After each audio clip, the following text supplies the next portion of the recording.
안녕하세요. 잡시광입니다. 한국형 전투기 KF-21의 위상이 이제는 넘사벽 수준이 됐습니다. 이번 아덱스 2023에서 첫 공개 비행에 나선 KF-21은 중국, 일본을 가뿐하게 뛰어넘으며 세계 최고 수준임을 입증했는데요.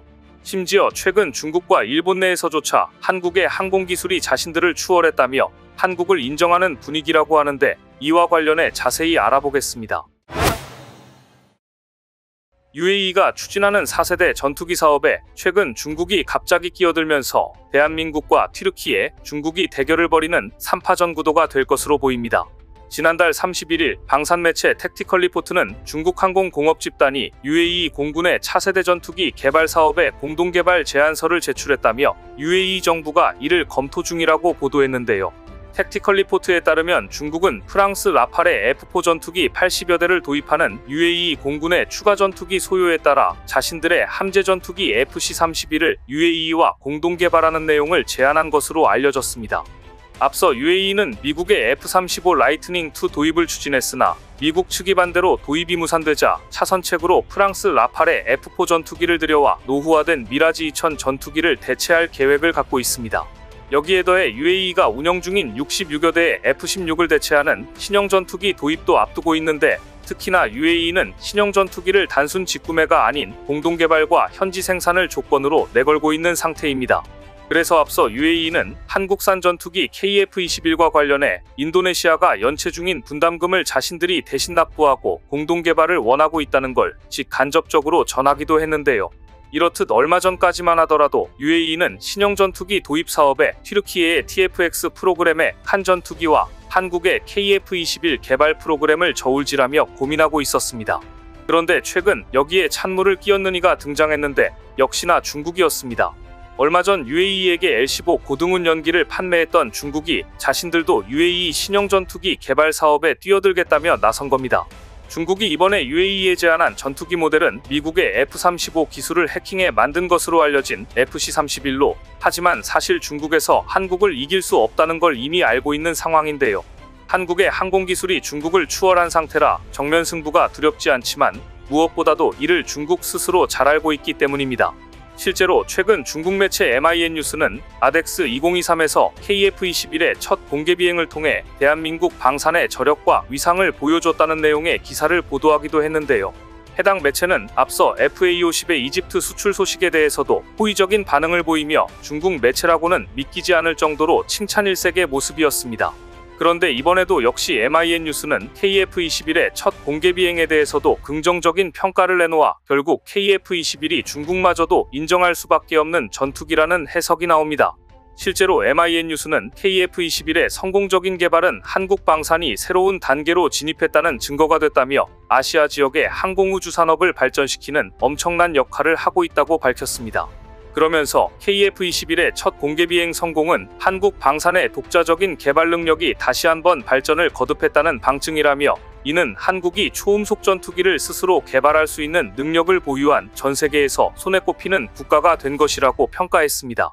MIN 뉴스는 KF-21은 A사 레이더, 적외선 탐색 등 다수의 첨단 항공기술이 적용된 전투기라며 최고 마하 1.83 속도로 비행하는 건 물론 무장도 7.7톤이나 탑재했다고 전했습니다.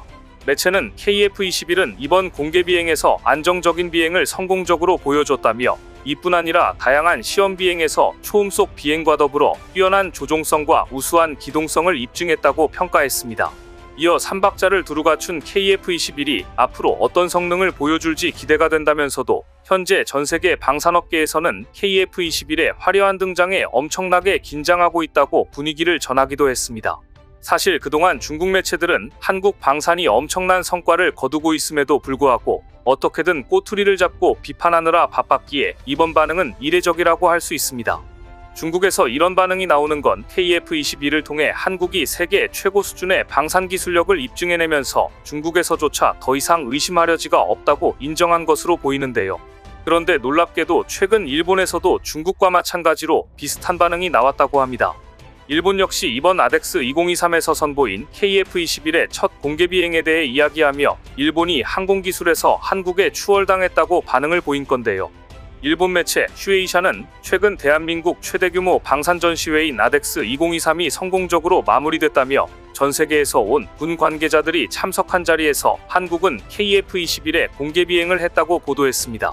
슈에이샤는 이는 과거 원조와 방산 수입액이 되던 한국이 최첨단 전투기를 만드는 국가가 됐다는 걸 공식화한 것이라며, 이 외에도 한국은 세계 자주포 시장의 50%를 차지하고 있는 K9, K2, LSAM 등 10개에 이르는 경쟁력 있는 무기를 보유하고 있다고 전했습니다. 매체는 작년에 한국의 방산 수출액은 전년보다 무려 2배나 증가한 23조 원을 기록했다며, 러시아 우크라이나 사태로 각국이 방위 능력을 강화하면서 한국 방산이 발돋움하는 결과가 됐다고 밝혔습니다. 그러면서 한국은 여기에 만족하지 않고 2027년까지 세계 4대 방산 강국이 되는 걸 꿈꾸고 있다며, 카이가 개발을 주도하고 있는 KF-21의 청사진도 공개한 상태라고 했습니다. 슈에이샤는 4.5세대 전투기인 KF-21은 현재 유로파이터 타이푼이나 프랑스 라팔과 대등한 성능이지만 한국은 여기에 만족하지 않는다며, KF-21을 5세대 스텔스 전투기로 업그레이드 시키겠다는 계획을 갖고 있다고 전했습니다. 이어 이런 이유로 KF-21은 전세계 방산업계가 가장 주목하고 있는 전투기라고 덧붙였습니다. 이와 더불어 아덱스 2023 현장 취재를 감행한 일본의 후루카와 츠카사 사진기자는 KF-21의 첫 공개 비행을 목격하고 엄청난 임팩트가 있었다며 칭찬일색의 반응을 보였습니다.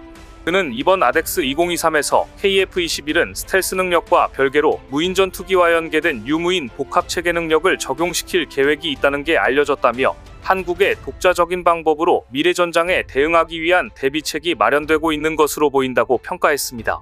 이렇듯 중국에 이어 일본에서도 대한민국의 항공기술이 자신들보다 기술적으로 한참 더 우위에 있음을 자각하고 있는 것으로 보이는데요. 그것도 그럴 것이 KF-21에 탑재될 핵심 무장들만 단적으로 봐도 중국과 일본의 전투기와는 비교할 수 없을 정도로 그 위력이 어마어마한 게 사실입니다.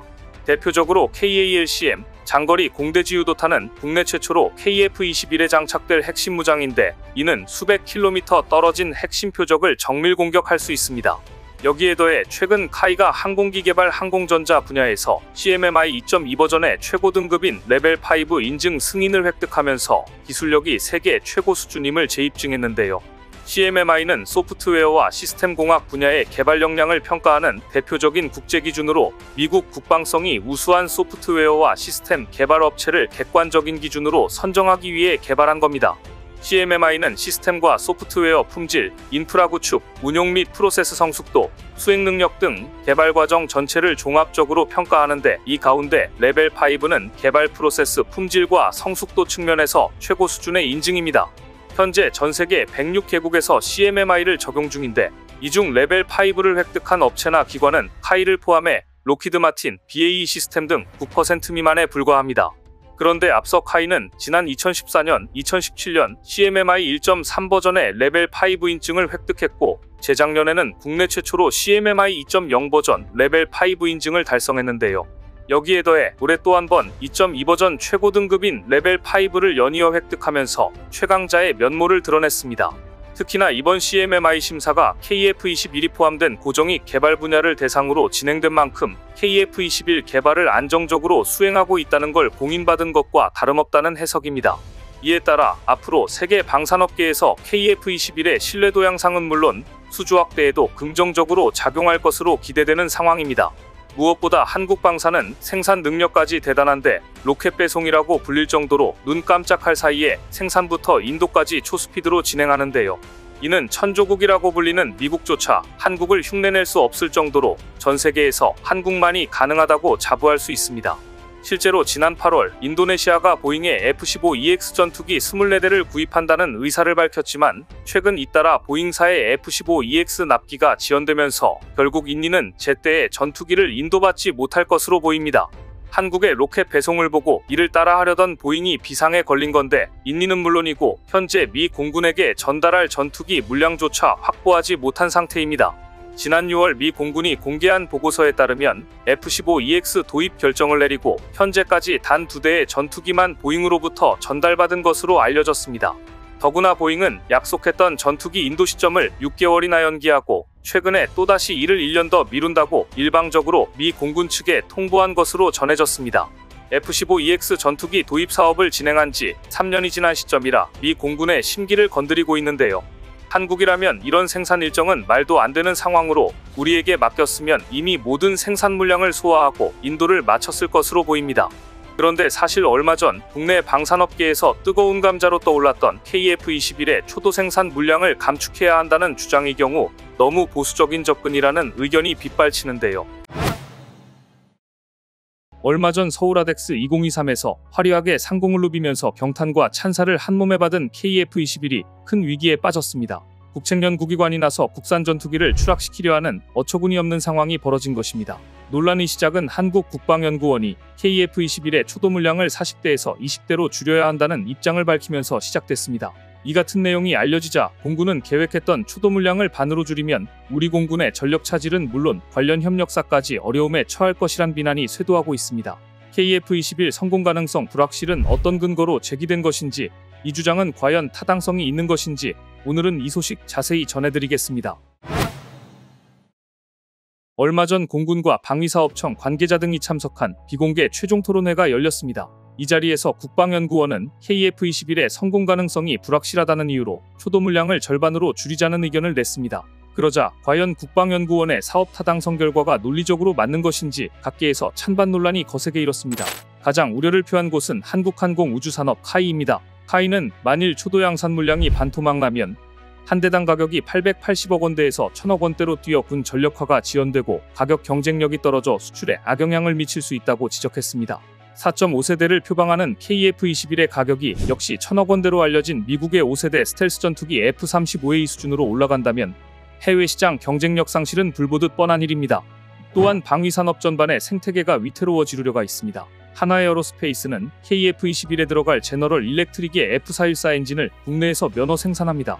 LIGN-X1은 KF-21 핵심 무장인 장거리 공대지 유도탄을 국방과학연구소 주도로 개발하고, 하나시스템은 적 항공기와 지상, 해상에서 표적을 탐지 추적하고 유도탄 유도 기능을 보유한 A사 레이더를 개발합니다. 이 두 회사는 대기업이지만 여기에 700여 개 협력사가 참여하는 만큼 초도 물량이 축소된다면 방위산업계 전체의 산업 생태계까지 흔들 수 있다는 우려도 나오고 있는데요. 무엇보다 수출에도 영향이 큽니다. KF-21은 민주주의의 무기고로 불리며 세계적으로 각광받고 있는 K방산의 차세대 주역이 될 것으로 기대를 모으고 있었습니다. 그런데 갑자기 나온 이런 결과에 군 안팎에선 정부의 건전재정 우선 기조에 따라 힘에 의한 평화가 후순위로 밀린 것 아니냐는 얘기가 흘러나오고 있습니다. 또 우리가 이렇게 스스로 사업의 불확실성을 언급하면 한국 방위산업과 KF-21의 신인도를 깎아내릴 수 있다는 지적도 나오고 있습니다. 무엇보다 지금 폴란드와 UAE가 공동개발 참여 의향을 전달한 것으로 전해졌고, 얼마 전 한국항공우주산업은 폴란드의 중부 유럽 사무소까지 열었습니다. 또한 이런 분위기를 수출로 잇기 위해 FA-50은 물론 수리온, KF-21 등 주력 항공 플랫폼의 수출 시장을 확대하겠다고 밝힌 바 있습니다. 이렇게 좋은 흐름을 타고 있었는데 우리가 우리의 약점을 스스로 드러낸 것이나 다름없었습니다. 전력 공백의 문제도 큽니다. 우리 공군은 생산된 초도 물량 40대를 전력화하고 2032년까지 80대를 추가 생산해 총 120대를 도입해서 노후 전투기 F4, F5를 대체한다는 계획을 갖고 있었는데 모든 게 틀어질 우려가 있는 것입니다. 그런데 국방연구원의 한국형 전투기 사업 발목 잡기는 이번이 처음이 아닙니다. 지난 2003년과 2007년 KF-X 사업에 대한 사업 타당성 조사 당시에도 사업 타당성이 없다는 연구 용역 결과를 내놨는데요. 반면 2009년 방위사업청이 건국대학교에 의뢰한 사업 타당성 분석에선 경제적 타당성을 갖췄다는 정반대 결과가 나오면서 어느 보고서의 결과가 맞는 것인가 논란이 다시 일었습니다. 당시 타당성 분석을 주도했던 공군 장성들 역시 옛날에 그렇게 죽어도 안 된다고 했던 KF-X가 지금 시험 비행도 성공적으로 진행되면서 잘 가고 있지 않냐, 국방연구원은 계속 도움이 안 된다고 비판했습니다.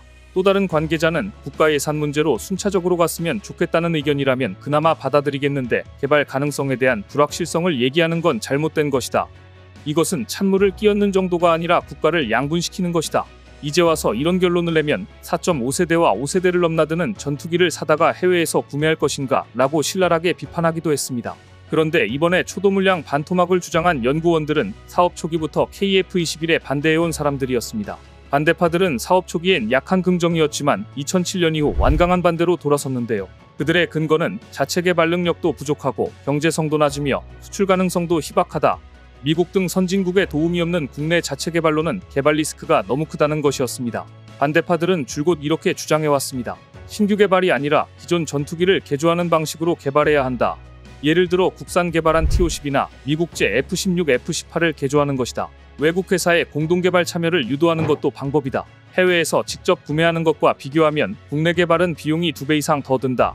주요 핵심 부품엔 국내 기술을 적용하기 어렵고 국산 개발을 해도 해외에 여전히 기술을 의존해야 된다. 그래서 무기나 무장 장비도 해외에서 도입해야 하는데 그러면 운영 유지비를 줄이거나 산업 파급 효과를 기대하기 어렵다. 이들은 핵심 부품 일부를 국내 개발한 뒤 차츰 기술력을 확보할 수도 있지 않느냐는 의문에는 현재 레이더 같은 미국산 장비나 공대공 미사일 같은 무장을 장착하는데 미국이 협조를 기대하기 어렵고 미국의 협조 없이는 비행 제어나 항공전자 부문 무장 통합, 그와 관련한 소프트웨어 기술 등 핵심 기술을 이전받을 수 없다. 또 레이더나 공대공 미사일을 위한 미국산 장비도 장착하기 어렵다고 말했습니다. 반대파들은 항상 첨단 전투기를 개발한 경험이 전무한 한국이 전투기에 반드시 필요한 레이더 같은 전자제품이나 무기를 기체에 연동할 수 있는 체계 통합 기술을 갖고 있지 않은 한국이 어떻게 차세대 전투기를 개발할 수 있느냐며 부정적이었습니다. 반대파는 국방연구원 안에만 있는 게 아니었고 기획재 정부 안에도 한국개발연구원과 국회의원 중에도 있었습니다. 하지만 이러한 반대를 뚫고 한국은 한국형 전투기 개발 사업에 2015년부터 2028년까지 8조 8,095억 원을 투입하기로 하고 개발에 총력을 기울였고 지난 2021년 CJ1호기가 출고되기에 이릅니다. 당시 한 정치인은 개인적으로 감히 예상해보면 2025년 전투기 껍데기의 알맹이만 구매에 끝나거나 자주기술로는 2030년에야 시제기가 나오고 전력화는 2040년에나 가능한 둘 중 하나가 될 것이라고 비판했는가 하면 기술적 측면이나 경험도 없는 상황에서 과거 경험을 보면 위험성이 아주 크다. 잘못되면 정부 신뢰도가 엄청나게 추락할 수 있다고 지적한 연구원도 있었습니다. 하지만 한국은 이 모든 난관을 뚫고 KF-21 초도 물량 양산을 코앞에 두고 있습니다. 이 같은 일을 해냈는데 격려는 못해줄 망정 우리가 우리 스스로를 또다시 폄하할 필요가 있는가 하는 것인데요. 그런데 국방 관계자들은 국방연구원의 KF-21 사업 타당성과 내년도 예산을 둘러싼 논쟁은 예견된 일이었다고 이야기합니다. 사업 타당성 조사가 늦게 시작되고 국방연구원이 연구 결과를 내년도 예산 반영이 어려운 시점이 돼서야 내놓은 걸 과연 우연이라고 할 수 있을까 합리적인 의심이 든다는 것입니다. 국방연구원이 의도적으로 늦췄다는 의심을 충분히 살 수 있는 정황은 명목상으론 단순한 선행양산 연구 결과지만 궁극적으로 KF-21 폐지라는 노림 수위 효과를 극대화하기 위해 지원했을 거라고 보기 때문입니다. 그럼 왜 국방연구원은 KF-21 사업을 아예 좌초시킬 수 있는 초도양산 물량 축소라는 보고서를 내놓으려고 하는 것일까요? 그것은 애초에 이런 연구원이 하는 일이 합리적인 국방정책 수립 및 의사결정이라는 것 자체가 리스크를 부각하고 사업 진행을 막는 것이지 적극적으로 진행하기 위해 하는 연구가 아니기 때문입니다. 2013년에도 이 연구원은 부정적인 전망을 내놓으며 개발비 과다 축소 의혹을 제기하는 자료까지 발간했는데요. 시험 비행 횟수, 시제기 필요 대수, 중량 대비 비용을 고려했을 때 보람의 탐색 개발 결과로 세운 개발 계획은 비현실적이라고 주장했습니다. 그 주장이 근거에는 선진 외국 항공업체들이 계산한 개발비가 있었습니다. 해외 방위산업체의 KF-X 개발비를 계산해 받아보니 2013년 기준으로 적으면 10조 원, 많으면 17조 원에서 19조 원이 들어가며 이는 한국의 계획보다 2배 이상 늘어난다는 것이 주장의 요지였습니다. 하지만 지난 10년간 해외 전투기 가격이 40% 이상 상승한 것을 감안하면 정말로 터무니없는 주장을 분석도 없이 그대로 인용한 것이었습니다. 게다가 KF-X의 과도한 개발비가 문제라면서 내세운 대안도 현 시점에서는 정말 황당한 내용이었습니다. 당시 해외 항공업체들은 개발 리스크가 적은 자사 플랫폼의 개조 개발 방식을 선호하니 이를 받아들여야 한다고 주장했는데 그 제안을 지금 완성된 KF-21과 비교하면 배당 가격과 개발비는 해외 지급 로열티와 크게 차이나지 않는 반면 전투기의 성능인 무장 탑재량, 엔진 출력, 기동성은 해외 전투기가 KF-21보다 크게 떨어지기 때문입니다. 이번 KF-21 초도 양산에 대한 당성조사 최종 보고서는 내년에 나오며 방위사업 추진위원회에서 심의 의결되면 상반기 중 최종 계약이 체결될 예정인데요. 다행히 현재 국방부와 방위사업청은 물론 국회 국방위원회에서도 여야 모두 KF-21 사업을 차질 없이 40대 초도 생산으로 진행해야 한다는 의견이 강한 것으로 전해졌습니다. 또한 20대 무장시험 조건 20대 생산이라는 절충안도 나와 있는 상황입니다. 따라서 이제야말로 10년 넘게 차세대 전투기 보람의 사업에 발목 잡은 국방연구원이 KF-21 양산을 도울 때라는 의견이 강하게 제기되고 있는 상황입니다. 오늘 준비한 소식은 여기까지입니다. 댓글을 통한 여러분들의 많은 의견 기다리겠습니다. 시청해주셔서 감사합니다.